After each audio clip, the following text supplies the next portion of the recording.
Hello everyone, welcome to true IAS and PCS. Continue करते हैं दोस्तों अपनी साइकोलॉजी ऑप्शनल की डिस्कशन को। और आज के लेक्चर में हम लोग बात करने वाले हैं साइकोलॉजी के इवोल्यूशन के बारे में। वैसे तो हम काफ़ी सारी बात कर चुके हैं कि साइकोलॉजी एज अ सब्जेक्ट कैसे स्टार्ट हुआ, साइकोलॉजी नेचुरल साइंस कैसे है, सोशल साइंस कैसे है। तो ये वाला टॉपिक जो है ये अलग से यहाँ पर क्यों दे रखा है हमारी 11th क्लास की एनसीईआरटी की बुक में।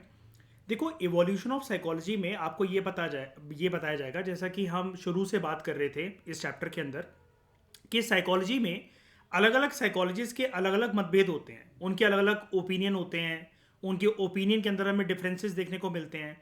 तो बेसिकली क्या है कि हमें साइकोलॉजी के अलग अलग स्कूल्स को समझना पड़ेगा। अब ये स्कूल्स क्या होते हैं, आप इनको स्कूल्स कह लो या स्कूल्स ऑफ थॉट्स कह लो। अलग अलग साइकोलॉजिस्ट जिस तरीके से साइकोलॉजी को समझते हैं, या उनका ये मानना है कि अपने क्लाइंट को, अपने पेशेंट को इस तरीके से हम ठीक कर सकते हैं, उसके साइकोलॉजिकल कन्फ्लिक्ट्स को, किसी भी डिसऑर्डर को इस तरीके से रिजॉल्व करा जा सकता है, उसको दोबारा से हेल्दी पर्सन कैसे बनाया जा सकता है, किसी के दिमाग के अंदर क्या चल रहा है, क्या सोच विचार चल रहे हैं, पर्सन को क्या समस्या है। तो साइकोलॉजिस्ट हमेशा एक ही तरीके से पूरी की पूरी साइकोलॉजिकल कम्युनिटी एक तरीके से नहीं देखती है कि यही मेथड को अप्लाई करके ऐसे ही पेशेंट ठीक हो जाएगा।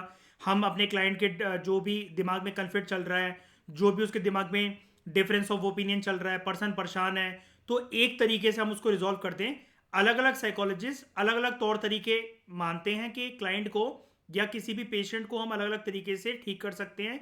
किसी के दिमाग में क्या चल रहा है उसको, उसके दिमाग के अंदर से वो वाली बातें निकालने के लिए अलग अलग स्कूल्स ऑफ थॉट है। और ये स्कूल्स ऑफ थॉट एक पर्टिकुलर साइकोलॉजिस्ट की कम्युनिटी को रिप्रेजेंट करते हैं कि कुछ साइकोलॉजिस्ट इस तरीके से सोचते हैं पर्सन को ठीक करने के बारे में, कुछ साइकोलॉजिस्ट उस तरीके से सोचते हैं पर्सन को ठीक करने के बारे में।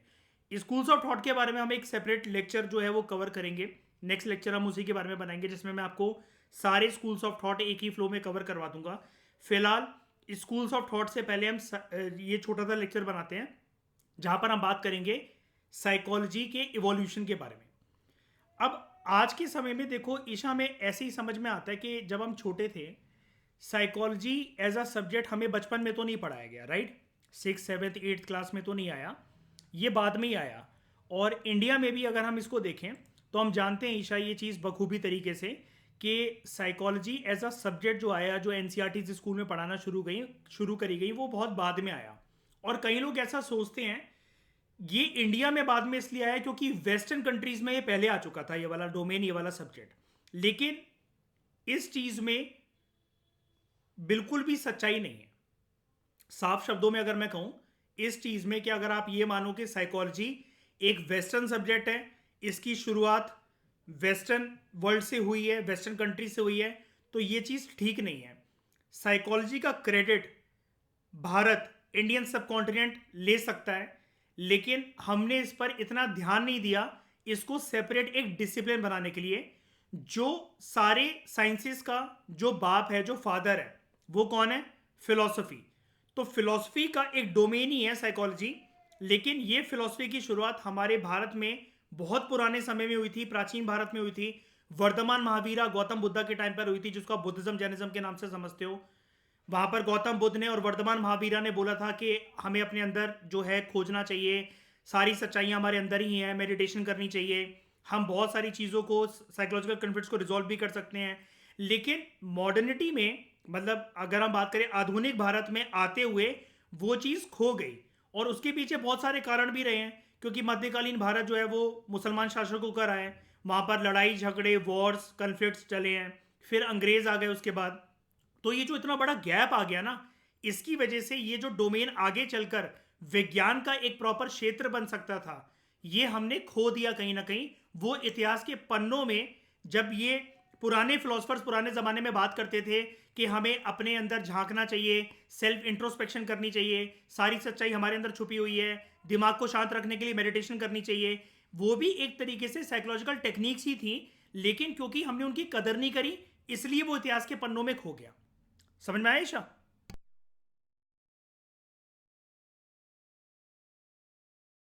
तो हम बात करते हैं, राइटर हमसे यहां पर सबसे पहले ये बोल रहे हैं कि साइकोलॉजी जो आज के समय में हमें मॉडर्न डिसिप्लिन के तौर पर, मॉडर्न सब्जेक्ट के तौर पर जो देखने को मिलता है, ये कई लोग ऐसा समझते हैं कि it has been influenced to a large extent by western development, जैसा कि मैंने अभी आपको बताया अपनी डिस्कशन में कि कई लोग ऐसा समझते हैं कि वेस्ट से ही, वेस्टर्न वर्ल्ड से ही, वेस्टर्न कंट्रीज से ही साइकोलॉजी जो आज हमें आधुनिक तौर पर modern discipline, modern scientific subject की तरह देखने को मिलता है, इसका क्रेडिट हमें वेस्टर्न कंट्रीज को देना चाहिए।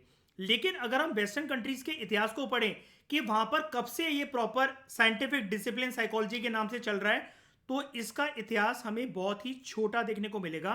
यानी कि हमें, अगर हम ये चीज खोज करने जाएं कि वेस्टर्न कंट्रीज में साइकोलॉजी एज अ सब्जेक्ट कब से चल रहा है, ये इतिहास उनका काफी छोटा है, यानी कि बहुत लंबे समय से प्रचलन नहीं है साइकोलॉजी एज अ डोमेन का।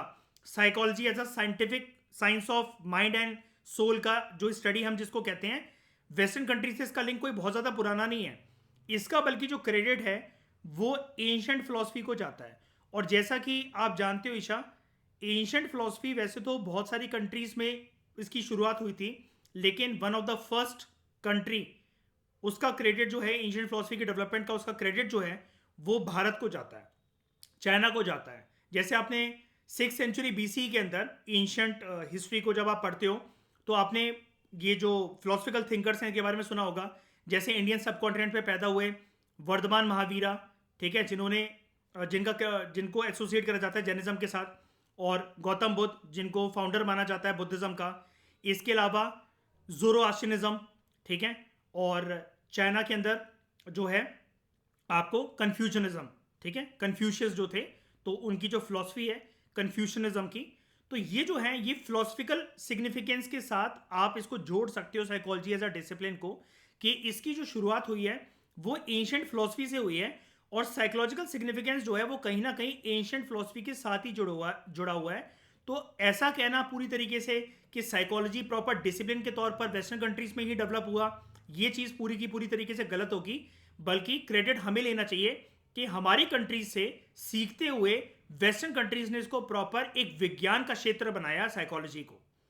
जैसा कि अभी हमने कुछ लेक्चर्स पहले बात करी थी ईशा, कि मॉडर्न साइकोलॉजी की शुरुआत जो है, अगर उसके डेट को हम लोग ट्रेस बैक करें तो वो जो शुरुआत है वो हमें 1879 में होते हुए दिखती है, जब पहली साइकोलॉजिकल एक्सपेरिमेंटल लेबोरेटरी, ठीक है, जर्मनी में स्टार्ट करी गई थी, लिप्जिग नाम के शहर के अंदर। किसके द्वारा?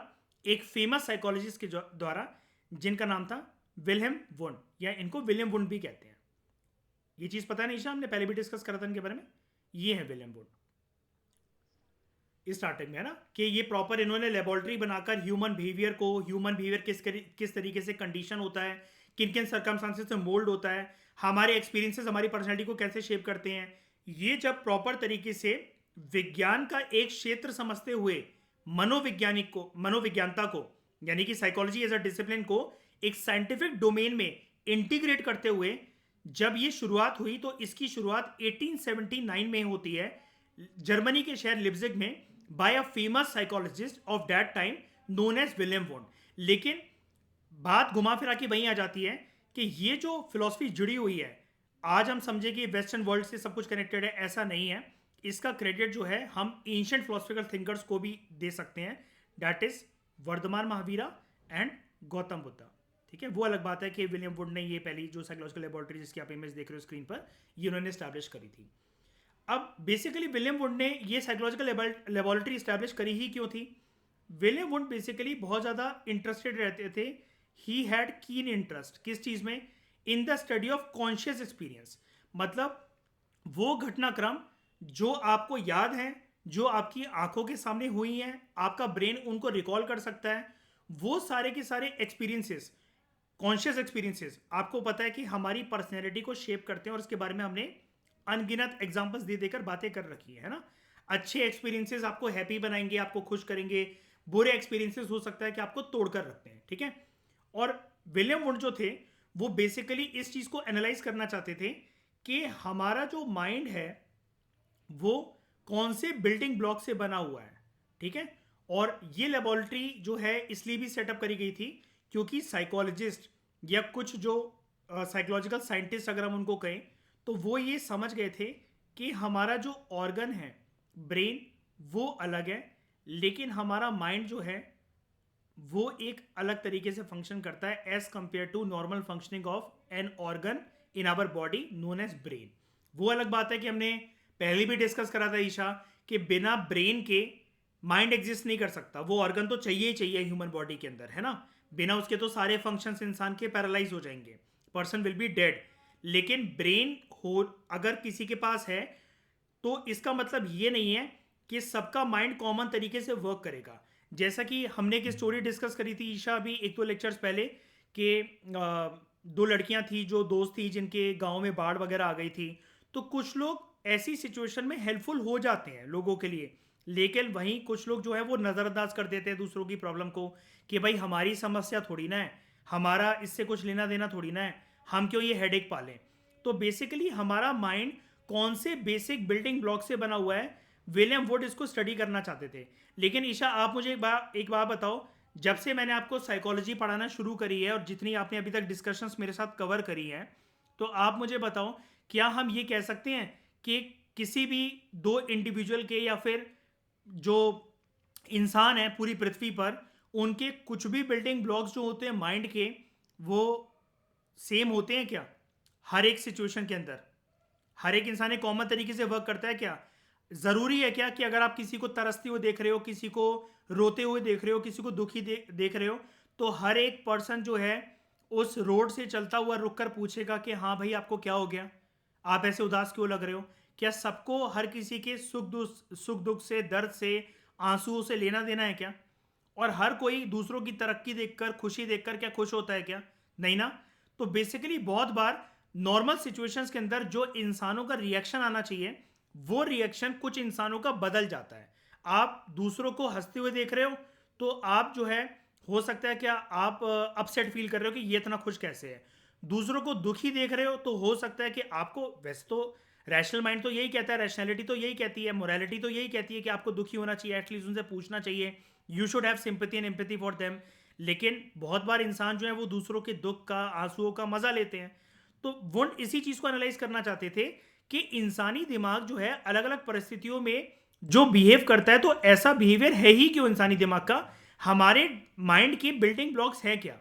And mind you Isha, he was interested in the building blocks of mind, not in the building blocks of brain. उसको तो जो बायोलॉजिस्ट जो होते हैं, जो डॉक्टर्स होते हैं, वो तो बहुत ज़्यादा जानते ही थे इसके बारे में, तो सालों से case studies, research material available था ही। लेकिन psychologist like William Wundt wanted to study the building blocks of mind. Okay, यहां तक क्लियर हुआ ईशा? कोई डाउट तो नहीं? अब विलियम वुंड के टाइम के जो भी साइकोलॉजिस्ट थे, जैसा कि अभी हमने बात करी, वो बिल्डिंग ब्लॉक्स ऑफ माइंड को समझना चाहते थे। कहने का मतलब यह है वो माइंड के स्ट्रक्चर को समझना चाहते थे, और वो इस चीज़ से भली भांति अवेयर थे कि माइंड का कैसे भी करके किसी भी इंसान के पास कोई एक फिजिकल स्ट्रक्चर तो हो नहीं सकता। बताओ ईशा, हो सकता है क्या? ये क्या है? ब्रेन है ना। लेकिन आपके ब्रेन से उत्पन्न हो रहे जो भी आपके थॉट्स हैं, विचार हैं, फीलिंग्स हैं, इमोशंस हैं, वो तो माइंड है ना।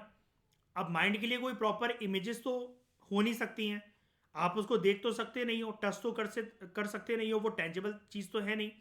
तो साइकोलॉजिस्ट विलियम वुड के टाइम पर माइंड के स्ट्रक्चर को समझना चाहते थे। इस स्ट्रक्चर से हमारा यहाँ पर ये मतलब है कि क्या कोई एक बेस है ह्यूमन माइंड का जिसके आधार पर ह्यूमन माइंड फंक्शन करता हो, और वो भी क्या, ये भी स्टडी करना चाहते थे कि वो बेस भी क्या कॉमन तरीके से वर्क करता है क्या सभी इंसानों के दिमाग में। तो ईशा, हम इसका आंसर तो पहले ही जान चुके हैं। क्या इंसानी माइंड का कोई कॉमन बेस है जिसके लेवल पर, जिसके बेस पर हम ये कह सकें कि जो है पूरी की पूरी जो ह्यूमैनिटी है वो इन परिस्थितियों में इस कॉमन मेंटल फ्रेमवर्क के साथ सिचुएशन को टैकल करेगी? बताओ। नहीं ना।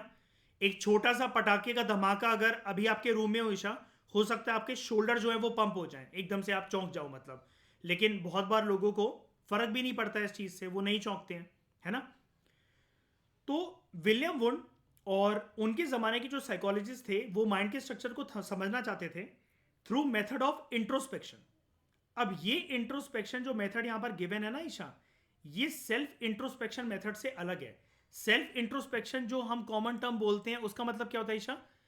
हम अपने आप को अपने मन को, अपनी फीलिंग्स को, अपने इमोशंस को गहराइयों से खुद आंखें बंद कर कर, शांति से अपने कमरे में बैठकर, चाहे आंखें बंद हो चाहे आंखें खुली हो, हम अपने आप को एनालाइज करते हैं कि हम जो जीवन व्यतीत कर रहे हैं, हमारी जो डेली लाइफ की जो दिनचर्या है, कितनी सही है, कितनी गलत है।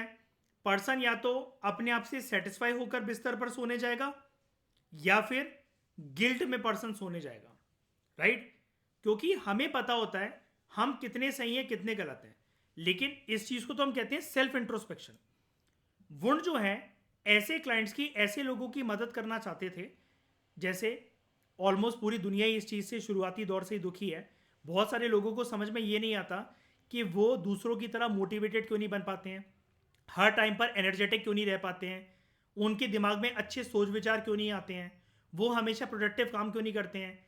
इंसानों को इन चीज़ का गिल्ट होता है, लेकिन दे वॉन्ट समवन कि उनके दिमाग में उत्पन्न हो रहे वेरियस विचारों का कोई उनको जवाब दे दे कि वो ऐसा करना भी नहीं चाह रहे हैं, फिर भी माइंड यही क्यों सोच रहा है। जो कोई पर्सन आपके लिए टॉक्सिक है, लेकिन फिर भी बहुत सारे लोग अपनी लाइफ में टॉक्सिक लोगों से अटैच रहते हैं, और जो उनकी जेन्युइनली केयर करते हैं, जो उनके इमोशंस को समझते हैं, जो उनको कभी हार्म नहीं करेंगे, ऐसे लोगों को हम धुतकार देते हैं। तो ऐसे रिवर्स इमोशंस हमारे अंदर, या रिवर्स साइकोलॉजी हमारे अंदर सही सिचुएशन में सही डिसीजंस क्यों नहीं ले पाती है।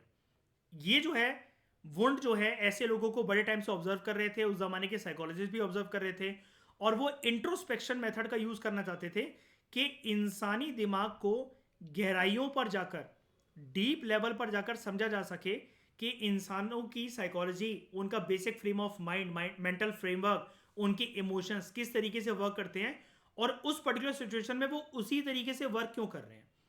इसलिए अब क्योंकि ये साइकोलॉजिस्ट माइंड के स्ट्रक्चर को समझना चाहते थे, इस वजह से सिर्फ इसीलिए हम ऐसे साइकोलॉजिस्ट को बोलते हैं स्ट्रक्चरलिस्ट। तो अब विलियम वुंड को या उनके ज़माने के साइकोलॉजिस्ट को क्या बोलोगे ईशा? स्ट्रक्चरलिस्ट। क्यों?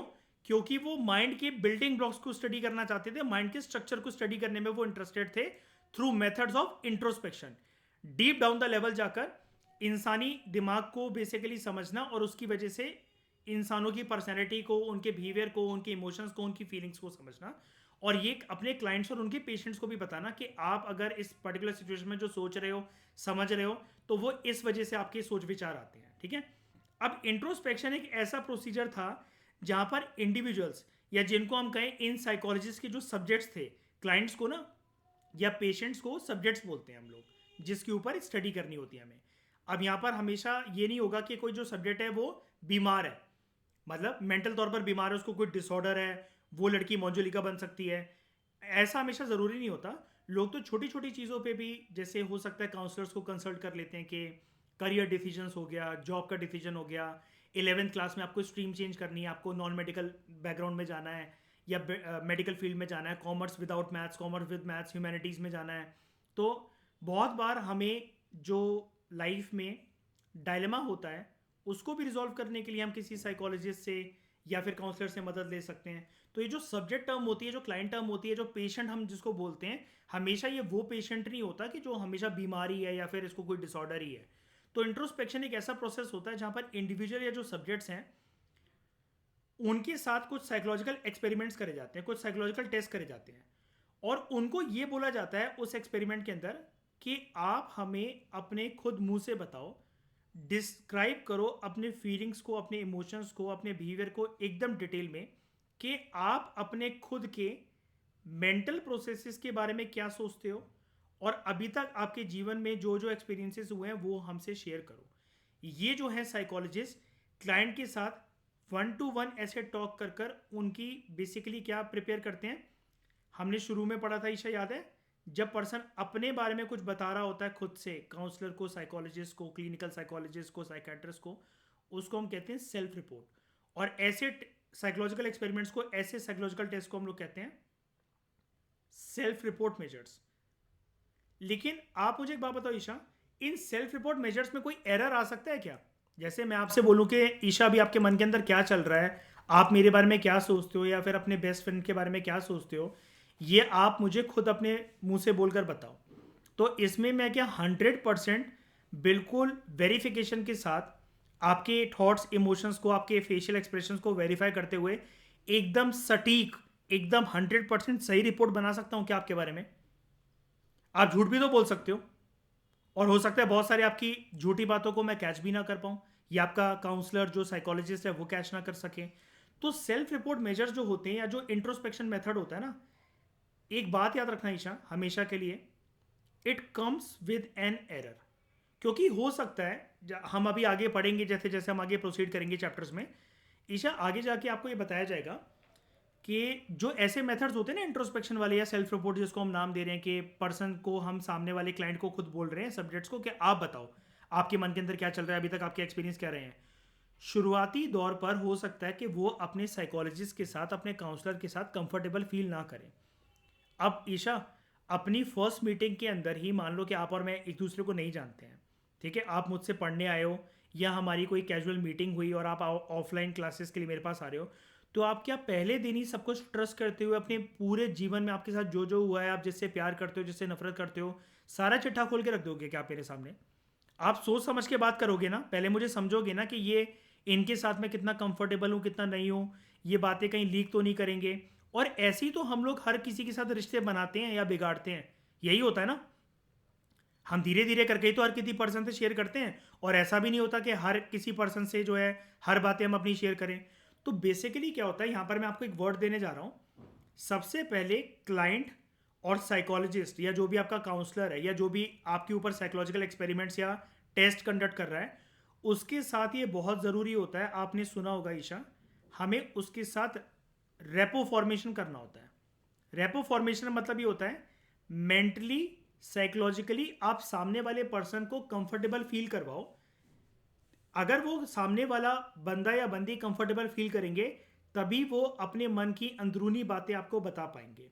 अदरवाइज अगर उनको हल्का सा भी शक हुआ कि आप उनके ट्रस्ट को ब्रीच कर रहे हो, या आप उनके इमोशंस का, उनके मेंटल प्रोसेसेस का, उनके एक्सपीरियंसेस का मजाक उड़ा रहे हो, तो वो फिर आपके साथ हो सकता है झूठी बातें करने लगे या आपके ऊपर बिल्कुल भी ट्रस्ट ना करें। तो यहाँ पर बहुत ज़रूरी होता है कि अगर यहाँ पर कोई एक साइकोलॉजिस्ट है, मान लो ये एक साइकोलॉजिस्ट बैठी हुई हैं और ये पर्सन है इनका क्लाइंट, तो ये सबसे पहले अपने क्लाइंट को कंफर्टेबल फील करवाएं, और वो कंफर्टेबल फील करवाने की प्रक्रिया को साइकोलॉजी में नाम दिया जाता है रेपो फॉर्मेशन करना। ये लिखा हुआ है वैसे मैंने रेपोर्ट, लेकिन ईशा इसकी प्रोनाउंसिएशन होती है रेपो, ठीक है, आरटी साइलेंट होता है, रेपो फॉर्मेशन, ठीक है।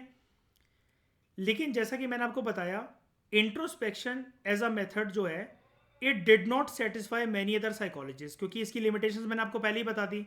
जब तक रेपो फॉर्मेशन नहीं होगी या शुरुआती दौर में जो क्लाइंट ने अपने बारे में बताया होगा, हो सकता है 4-5 महीने की रिसर्च स्टडी करने के बाद साइकोलॉजिस्ट उसके ऊपर जो भी वो बताया जा रहा था क्लाइंट उसका, उसके ऊपर अपना जो है हाथ में देख रहे हो, ये रिपोर्ट प्रिपेयर कर रही हो, और एकदम से क्लाइंट ये बोले कि मैम देखो अब तो आप मेरे दोस्त जैसे हो, मैं आपको एक बात बताऊं, मैंने आपसे शुरुआती दौर में ना कुछ चीज़ें झूठ बोली थी, मुझे क्योंकि आप पे ट्रस्ट नहीं था, क्योंकि जीवन भर लोगों ने मेरा ट्रस्ट बहुत ब्रीच करा है और हमेशा मुझे बच्चा कह के, इमेच्योर कहकर मेरा मजाक उड़ाया है। तो मैं आप पे ट्रस्ट कर कर आज मैं आपको सही सही बातें बताता हूँ, मैंने आपसे कुछ कुछ बातें झूठ बोली थी। तो यहाँ पर साइकोलॉजिस्ट को, काउंसलर को, या जो भी इस पर्सन को डील कर रहा होता है अपने क्लाइंट को, ऐसे साइकोलॉजिस्ट को थोड़ा सा पेशेंस रखना पड़ता है और मेंटली प्रिपेयर रहना पड़ता है। किस बात के लिए? कि कल को क्लाइंट अगर नई बातों का खुलासा कर दे, तो ये जो इनके हाथ में आप केस स्टडी की फाइल देख रहे हो जो कि इस क्लाइंट से जुड़ी हुई थी ईशा, ये नल एंड वॉइड हो जाएगी, ये बेकार हो जाएगी। दोबारा से फिर जो वो नई बातें अब जो कंफर्टेबल होकर बता रहा है पर्सन, एक्सेप्ट कर रहा है या कर रही है कि इसने झूठ बोला था पहले, कुछ कुछ बातों को मोल्ड करा था, तो साइकोलॉजिस्ट को तो जो जो क्लाइंट बताया जा रहा था वो उसी के बेसिस पर उसकी रिपोर्ट तैयार कर रही थी यहाँ पर। लेकिन अब वो कुछ नई बातों का खुलासा कर रहा है, तो हो सकता है ये मटेरियल, ये केस स्टडी का रिसर्च मटेरियल जो कि साइकोलॉजिस्ट इस क्लाइंट के ऊपर अपने कंडक्ट कर रहा था, वो इनवैलिडेट हो जाए। तो यही साइकोलॉजिस्ट ने देखा कि इंट्रोस्पेक्शन या सेल्फ रिपोर्ट मेजर्स जो होते हैं वो थोड़े से कम साइंटिफिक होते हैं, क्योंकि इंट्रोस्पेक्टिव रिपोर्ट जो होती हैं उनको कोई वेरीफाई नहीं कर सकता, स्पेशली आउटसाइड ऑब्जर्वर्स वेरीफाई नहीं कर सकते उनको। जैसे अब ये भी तो एक ऑब्जर्वर ही है ईशा, साइकोलॉजिस्ट की डिग्री पाली है, तो क्या ये इसके दिमाग में घुस जाएगी कि क्या क्या सही बोल रहा है, क्या क्या गलत बोल रहा है? ज़रूरी तो नहीं है। आपने ईशा मूवीज़ में एक चीज़ देखी होगी, एक डिवाइस आपने देखा होगा कि कुछ जो एजेंट्स हैं वो हाथ पर बीपी जैसी मशीन या पट्टी बांधकर ग्रीन लाइट और रेड लाइट जलती है सच और झूठ का पता लगाते हैं। कि कोई झूठ बोल रहा होता है तो उसका ऑक्सीजन पैरामीटर्स ये होता है, जो इमोशंस होते हैं वो बदल जाते हैं, तो लाइट ब्लिंक होने लग जाती है। जैसे हाउसफुल 1 के अंदर जब इंटेरोगेट कर रहा होता है अर्जुन रामपाल, जो दीपिका पादुकोण का भाई होता है, अक्षय कुमार को, तो वो टेस्ट कंडक्ट करता है उसका। वो आर्मी का एक जो होता है एक बंदा होता है, मतलब है ना, बेसिकली एजेंट होता है इंडियन आर्मी का। हाँ, मतलब ऐसी वेरियस मूवीज हैं, मतलब वो तो मैं आपको बस एग्जांपल के लिए बता रहा हूँ। तो वो एक्सपेरिमेंट्स भी बेसिकली बहुत बार गलत प्रूव हो जाते हैं। उसको हम क्या कहते हैं, कौन सी मशीन कहते हैं पता है आपको? ये सच में होती है मशीन, ईशा, झूठ नहीं होती हैं। इसको हम कहते हैं लाई डिटेक्टर मशीन। याद आया?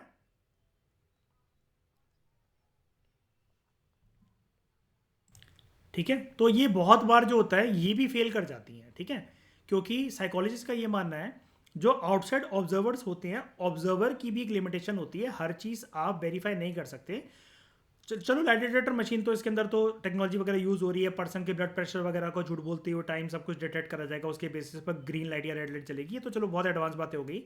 लेकिन इंट्रोस्पेक्शन में तो हम नॉर्मली एक रिपोर्ट प्रिपेयर कर रहे हैं, सामने मैं हमने किसी को बिठा रखा है, उससे पूछ रहे हैं भाई आप अपने मेंटल एक्सपीरियंसेस के बारे में, अपने पास्ट के बारे में बताओ, ताकि हम पता लगा सकें कि आज के समय में आपके दिमाग में जो भी चलता है या आज आपकी जो भी पर्सनैलिटी है, तो पास्ट के कौन कौन से एक्सपीरियंसेस ने आपको ऐसा बनाया, और आपके दिमाग में जो भी मनगढ़ंत कहानियाँ चलती रहती हैं, स्टोरी मेकिंग चलती रहती है, आप ओवर थिंकिंग के शिकार हो, तो हम जान सकें। लेकिन पर्सन कितना सच बोल रहा है, कितना झूठ बोल रहा है, इस चीज़ को 100% वेरीफाई नहीं करा जा सकता, ऐसा साइकोलॉजिस्ट ने माना। ठीक है, तो यानी कि विलियम वुंड के इंट्रोस्पेक्शन मेथड्स की काफ़ी सारी लिमिटेशंस थी। लेकिन एक्चुअली क्या है ना Isha, it was just the beginning of a domain known as psychology. तो कहीं ना कहीं तो कदम रखना ही था, फिर धीरे धीरे करके आपको पता है विज्ञान का क्षेत्र ही ऐसा होता है, साइकोलॉजी भी तो एक विज्ञान ही है, साइंस ही तो है। साइंस कभी फुल स्टॉप नहीं लगा सकती अपने ऊपर के इस चीज़ को हमने 100% यहाँ पर आके पुख्ता सबूत के साथ फुल स्टॉप लगाकर ये वेरीफाई कर दिया कि यही थ्योरी चलेगी। नई नई जब चीज़ें मिलती रहती हैं, नई नई खोज होती रहती है, तो साइंस का बैकग्राउंड भी मोल्ड होता रहता है as compare to contemporary times. और इसी की वजह से इंट्रोस्पेक्शन मेथड या सेल्फ रिपोर्ट मेजर्स के लिमिटेशंस की वजह से नए नए पर्सपेक्टिव्स जो होते हैं वो डेवलप होना स्टार्ट होते हैं साइकोलॉजी के डोमेन में। और इन्हीं नए पर्सपेक्टिव्स को हम लोग कहते हैं new psychological schools of thought. ठीक है, यही होते हैं नए नए स्कूल्स ऑफ थॉट। तो हम अगले लेक्चर्स में जानना शुरू करेंगे कि अलग अलग स्कूल ऑफ थॉट क्या हैं। जैसे स्ट्रक्चरलिस्ट है, फंक्शनलिस्ट है, कॉग्निटिव साइकोलॉजिस्ट होते हैं, बिहेवियरल साइकोलॉजिस्ट होते हैं, ह्यूमनिस्टिक पर्सपेक्टिव वाले साइकोलॉजिस्ट होते हैं। ठीक है, साइकोडायनेमिक मॉडल होता है। हम ये सारी चीज़ें डिस्कस करेंगे फर्दर लेक्चर्स में। तो दोस्तों, हमारे डेडिकेटेड यूपीएससी एंड पीएससी का फाउंडेशन कोर्स है, जिसमें आपको प्रीलिम्स, मेंस और ऑप्शनल की तैयारी करवाई जाती है। और ऑप्शनल में हमारे पास 4 ऑप्शन अवेलेबल है: psychology, law, PSIR and history. तो अगर आप इंटरेस्टेड हो हमारा फाउंडेशन कोर्स ज्वाइन करने में, तो आप इस नंबर पे हमें कांटेक्ट कर सकते हो या फिर कमेंट बॉक्स में अपनी जो है क्वेरी पूछ सकते हो। इन डिस्कशंस की अगर आपको जो पीडीएफ अगर चाहिए, तो what you need to do is scan the QR code, pay 21 rupees, और पेमेंट का स्क्रीनशॉट टेलीग्राम या व्हाट्सएप को यूज़ करके इस नंबर पे आप भेज देना। हमारी टीम आपको पीपीटीज और पीडीएफ जो है वो सेंड कर देगी। For one particular chapter you need to pay 21 rupees. ठीक है, तो इस डिस्कशन में दोस्तों फिलहाल इतना ही। अगले लेक्चर में हम लोग बात करेंगे अलग अलग साइकोलॉजिकल स्कूल ऑफ थॉट के बारे में जो कि विलियम वुंड की जब ये इंट्रोस्पेक्शन की जो रिसर्च स्टडी थी, जो इसकी लिमिटेशंस थी, इसके रिस्पॉन्स में वो स्कूल्स ऑफ थॉट डेवलप हुए, तो उनके बारे में हम गहराइयों से जानेंगे। Thank you very much for discussion दोस्तों।